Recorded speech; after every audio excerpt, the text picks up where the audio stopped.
Across the province of Ontario, Queen's Highway number 17 plies for some 1,100 miles through the Precambrian rock of the Canadian Shield. With its east-west course deflected where it climbs the northeast shore of Lake Superior, it appears in cartographic profile like one of those prehistoric airborne monsters which Hollywood promoted to star status in such late show spine-tinglers of the 1950s as Blood Beast from Outer Space or Beak from the Beyond, and to which the fuselage design of the XB-15 paid the tribute of science, borrowing from art.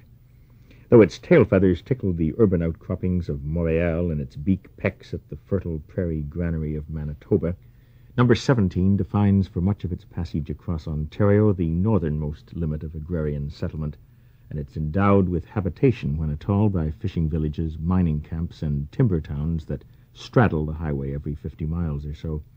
Among these, names such as Michipicoten and Batchewana advertise the continuing segregation of the Canadian Indian.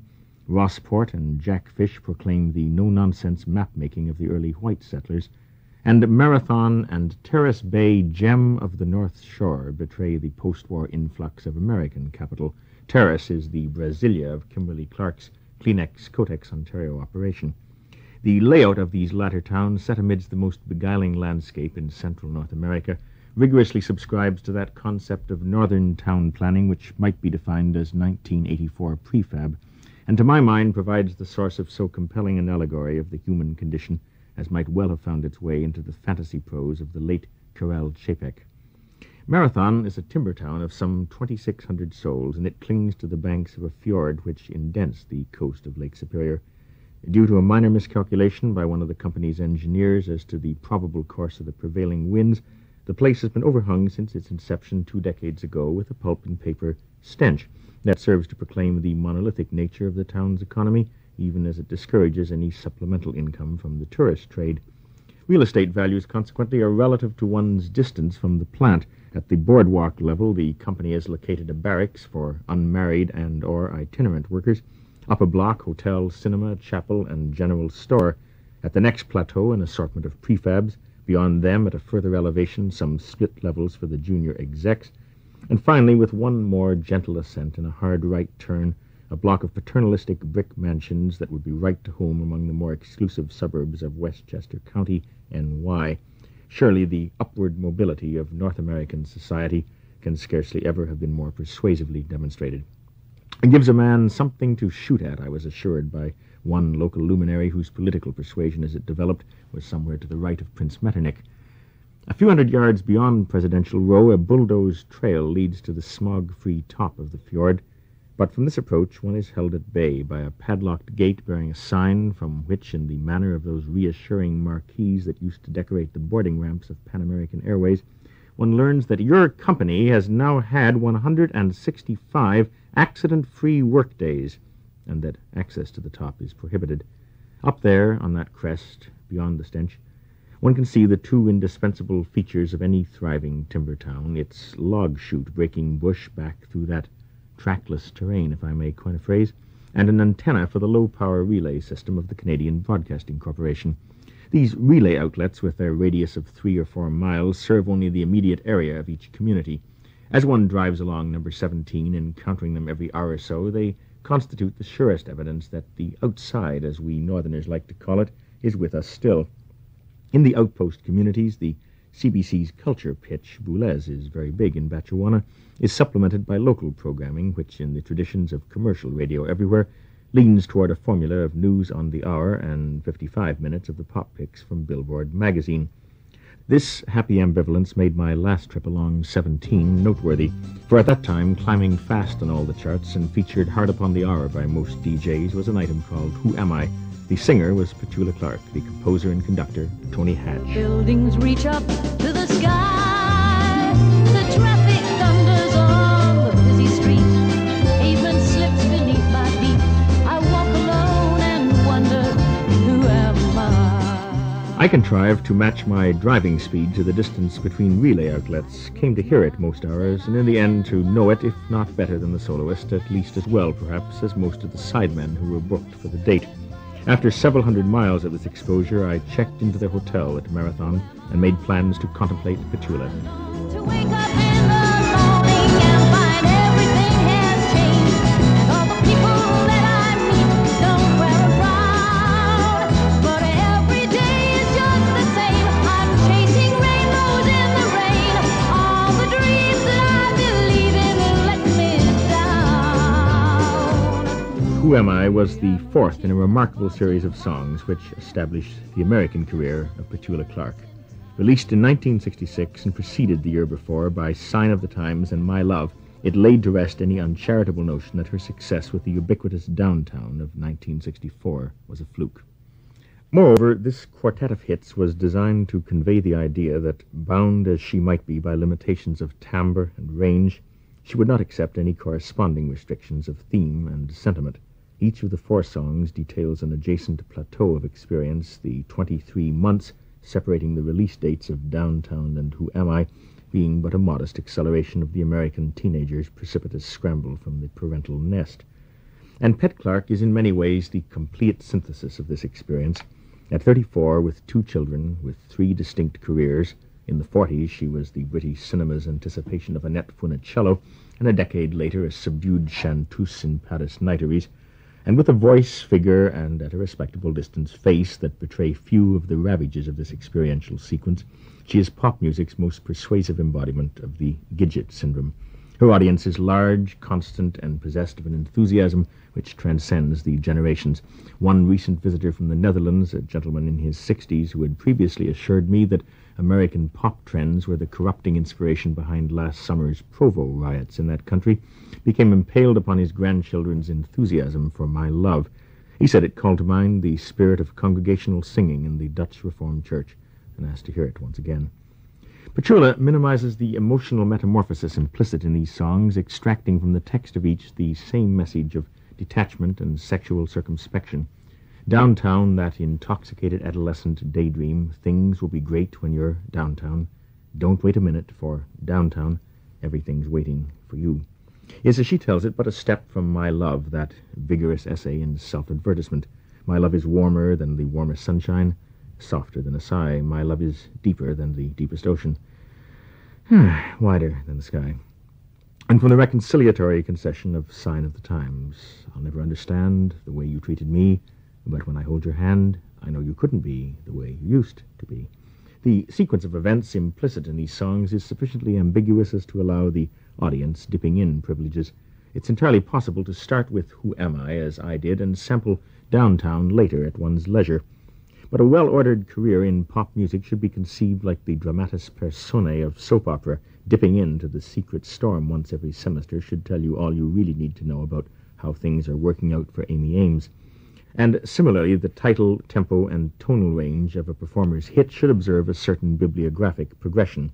You thought Frankie had other reasons for It's Been a Very Good Year?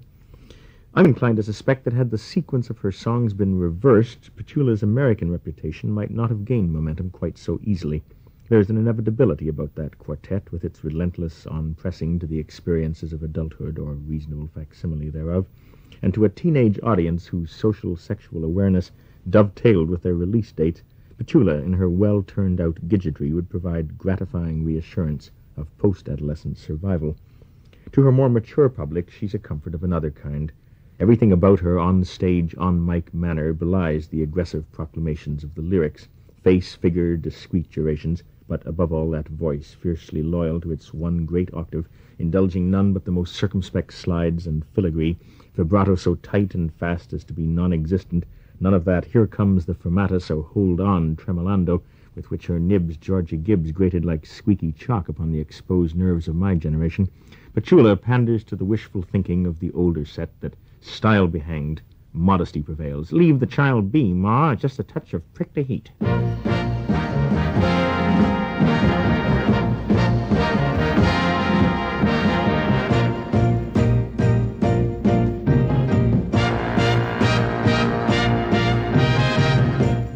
The gap between the demonstrative attitude of the lyrics and the restraint with which Petula ministers to their delivery is symptomatic of a more fundamental dichotomy.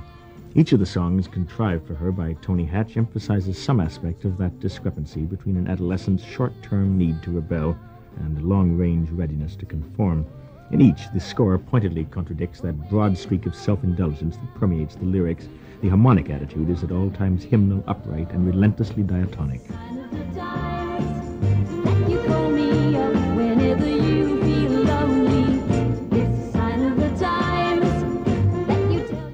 Come to that, almost all pop music today is relentlessly diatonic. The Max Reger, Vincent Dandy chromatic bent, which infiltrated big band arranging in the late 30s and the 40s, ran its course when Ralph Flanagan got augmented sixths out of his system. But Tony Hatch's diatonicism, relative to Messrs. Lennon-McCartney et al., is possessed of more than just a difference in kind. For the Beatles, a neo-triadic persuasion is, or was, a guerrilla tactic, an instrument of revolution. Annexing such vox populi conventions of English folk harmony as the Greensleeves-type nonchalance of old Vaughan Williams' lethargic parallel fifths, the new minstrels turned this lovably bumbling plain speech into a disparaging mimicry of upper-class inflection. They went about sabotaging the seats of tonal power and piety with the same opportunism that in Room at the Top motivated Lawrence Harvey in his seduction of Sir Donald Wolfett's daughter. Tonally, the Beatles have as little regard for the niceties of voice leading as Erik Satie for the anguished cross-relations of the German post-romantics.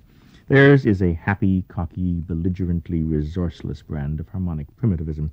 Their career has been one long send-up of the equation sophistication equals chromatic extension, the willful dominant prolongations and false tonic releases to which they subject us, Michel notwithstanding, in the name of foreground elaboration, are merely symptomatic of a cavalier disinclination to observe the psychological properties of tonal background. In the Liverpudlian repertoire, the indulgent amateurishness of the musical material, though closely rivaled by the indifference of the performing style, is actually surpassed only by the ineptitude of the studio production method. Strawberry Fields suggests a chance encounter at a mountain wedding between Claudio Monteverdi and a jug band. And yet, for a portion of the musical elite, the Beatles are, for this year at least, incomparably in. After all, if you make use of Sitar's White Noise and Kathy Berberian, you must have something, right? Wrong. The real attraction, concealed by virtue of that same adroit self-deception with which coffee-house intellectuals talked themselves into Charlie Parker in the 40s and Lenny Tristano in the 50s, is the need for the common triad as purgative. After all, the central nervous system can accommodate only so many pages of persistent pianissimos, chord clusters in the marge, and tritones on the vibes. Sooner or later, the diet palls, and the patient cries out for a cool draught of C major. In filling this need, however, the Beatles are entirely incidental. They get the nod at the moment simply through that amateurishness which makes the whole phenomenon of their C major seem credible as an accident of overtone displacement, and through that avant-garde article of faith that nothing is more despicable than a professional triad tester. The Beatles' in versus Petula's relative out can be diagnosed on the same terms and as part of that same syndrome of status quest that renders Tristano's G minor complex arcane, Poulenc's organ concerto in the same key banal, the poetry of the Aglulic Eskimos absorbing, Sibelius' Tapiola tedious, and that drives those who feel diffident to buy Bentleys. But for Tony Hatch, tonality is not a worked-out load. It is a viable and continuing source of productive energy with priorities that demand and get from him attention. Downtown is the most affirmatively diatonic exhortation in the key of E major, since the unlikely team of Felix Mendelssohn and Harriet Beecher Stowe pooled talents for Still, Still with Thee when purple morning breaketh, when the bird waketh, and the shadows flee. Sign of the Times, on the other hand, admits one fairly sophisticated altercation between the tonic with its dominant and the minor-mediant relations similarly embroidered, which twice underlines the idea that Maybe my lucky star at last decided to shine. Maybe somebody knows how long I've waited to make you mine. the harmonic overlay suggests that there's still sufficient altostratus cloud cover to hamper visibility. My Love, though, remains firmly persuaded of its non-modulating course. Is warmer than the warmest sunshine, softer than a sigh. My love is deeper than the deepest ocean, wider than the sky. Throughout its 2 minutes and 45 seconds, the only extra diatonic event which disturbs proceedings is the near-inevitable hookup to the flattened supertonic for a final chorus, two neighborly dominants being the pivots involved. Once I thought that love was meant for anyone else but me. Once I thought you'd never come my way. Indeed, only one secondary dominant, which happens to coincide with the line it shows how wrong we all can be, compromises the virginal propriety of its responsibly confirming Fuchsian basses. And none of those stray, flattened leading tones as root implies a moment's lack of resolution. It's all of a piece, a proud, secure, Methodist tract, preordained, devoid of doubt, admitting of no compromise. And as legions of Petulas gyrate ensnared within its righteous euphony, galleries of oval-framed ancestors peer down upon that deft deflation of the lyrics and approve. My love is warmer than the warmest sunshine, softer than a sigh. My love is deeper than the deepest ocean, wider than the sky. My love is brighter than the brightest star that shines every night above. And there is nothing in this world that can ever change my love.